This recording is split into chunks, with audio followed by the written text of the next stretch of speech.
show you how to use these 4 notes to play any modern worship song out there. And not just in this position, but all over the guitar neck. This is gonna help you break out of these 4 frets of the guitar and add tons of energy and power to your band. It's super simple. Once I show you this, you'll be able to turn around and do it right away. So let me demo over the chorus of Holy Forever. This has 5 different chords in it, but it's just gonna be 3 shapes. All right, key of A.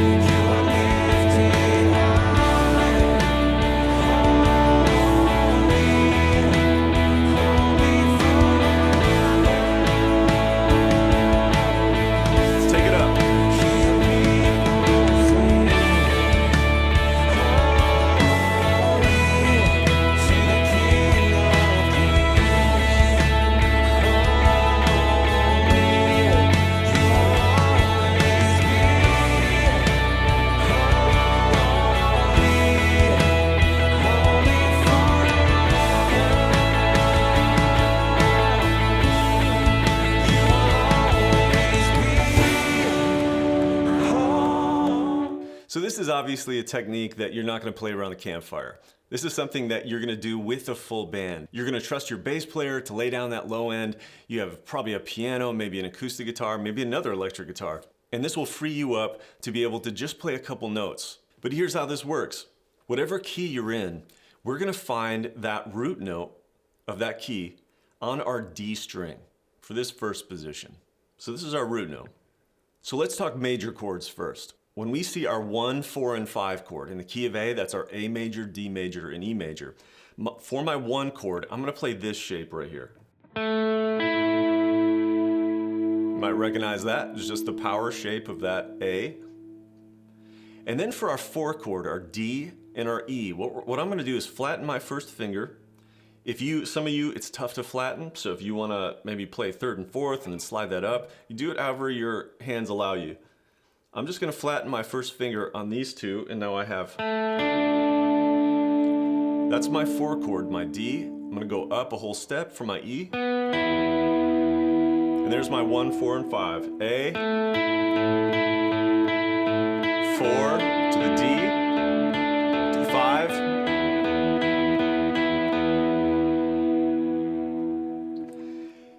And then we have 2 more chords in this song. We have the 6 minor and the 2 minor. Now, those of you who've been through my triad course, you may recognize this little tactic here. What we're gonna do is just play what we played for our 1 chord. So whenever we see our 1, our A major, or our F sharp minor, we're just gonna play this one shape over it. And some of you are asking, why would we do that? Why would we not shift? Well, by staying here, we're making that 6 minor a minor 7th. And that gives it a little more of a modern sound. And then for our 2 minor, which is the B minor, we're gonna play the same thing we did for the 4, just this right here. All right, so let's slowly walk through the progression of Holy Forever. It starts on the 4 chord, and then it has a quick passing chord to our 6, which I'm gonna play by just adding 1 finger here. So it goes 4, to our 5. So 4, 6, 5. That's it right there. That's your 4, 5, and 6 chord just with that motion. I found that I like grabbing with my 4th finger this note here because I'll add my 3rd finger and that's my 5 position, and I won't have to move that. By habit, some of you might grab it with your 3rd finger. Then when the 5 chord comes, you gotta adjust both of those fingers over so it can be maybe not as efficient there. So sometimes I forget that, but I'm just gonna use my 4th finger here. So again, 4, 6, 5. Then it goes to this inversion, this 1/3, which I'm just gonna play the 1 chord just like this. If you absolutely wanted the inversion, you could come up and do this. That's your 1/3, that would be one way to do it. But I don't think it's necessary. I'm gonna trust my piano and bass player. So the progression is 4, 6, 5, and then 1 over 3 to 6 minor. And then you will always be, that's where our 2 minor comes in. But remember, for our 2 minor, we're just using the same shape as we did for the 4. So for our B minor, our 2, we're just going to play these 2 notes again. So we have 4, that's our D, to F sharp minor, E, 4, 6, 5, and then 1 over 3 to 6 minor. You will always be, that's our B minor, and then the 5, holy forever.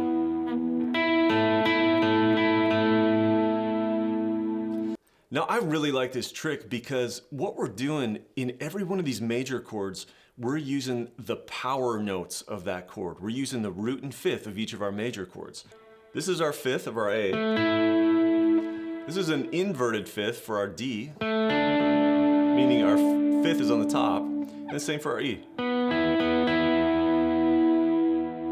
So it's all right there.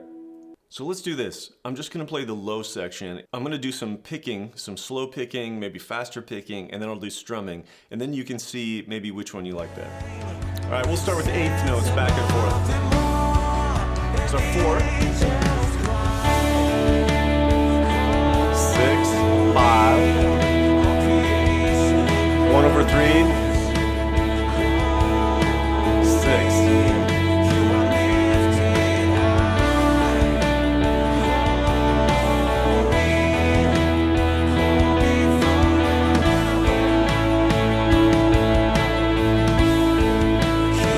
Faster.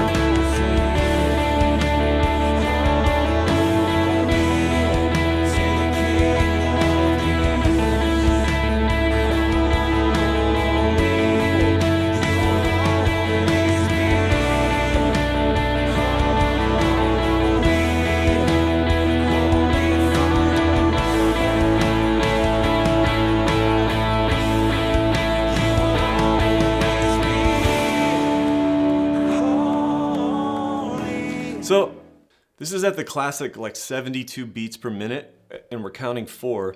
So we could do an eighth note back and forth. 1, I started on my higher note. 1 and 2 and 3 and 4 and... That's a possibility.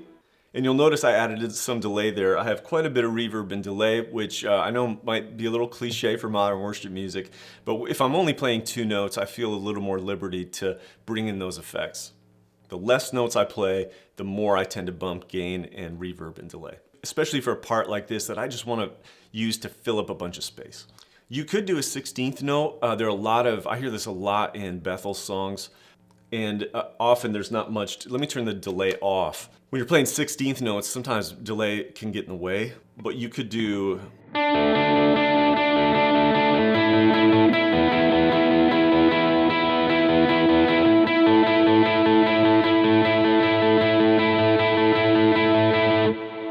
So really fast, but that can be a really great way to add energy. And then you could just strum down.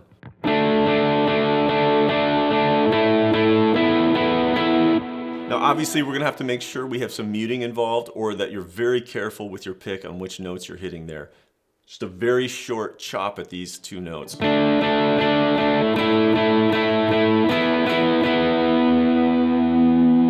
And you saw in the demo, I jumped up here because these 4 notes are octave up or right here.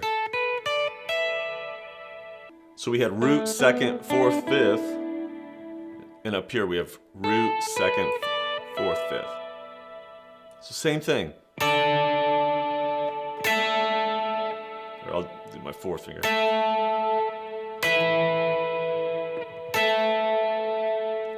So that's really great if you just want to just chop at it on the high end.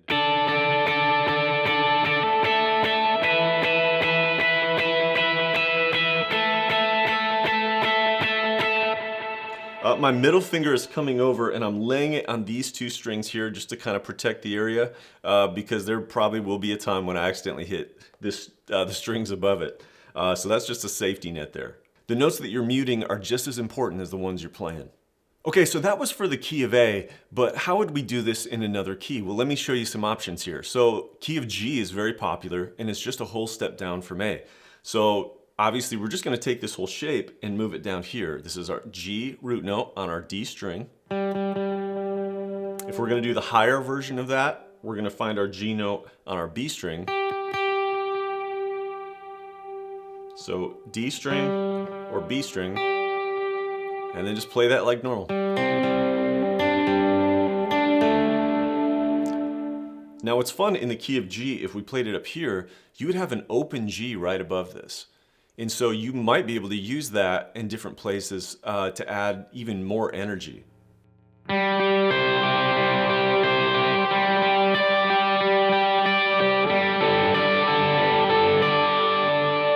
On the 5 chord, maybe not, but on the 5 chord you have this open D up here if you wanted to hit that.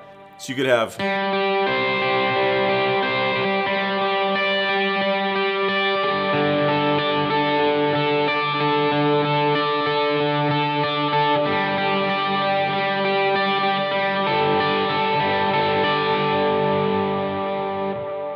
that is a massive sound. Now, I love this because many of you out there, you've told me your hands, it's just really tough to do triads, or they're just a little too much to wrap your head around. Well, this kind of trick is great as an on-ramp into triads because all we have to do is just add a note to these and we're in Triadville. All right, so that's the key of G. Let's go the other direction. Let's go key of C. So let's go to our D string and we're gonna find our C note, which is all the way up here on the 10th fret. Which means our octave is up here. So we'd have our 1, 4,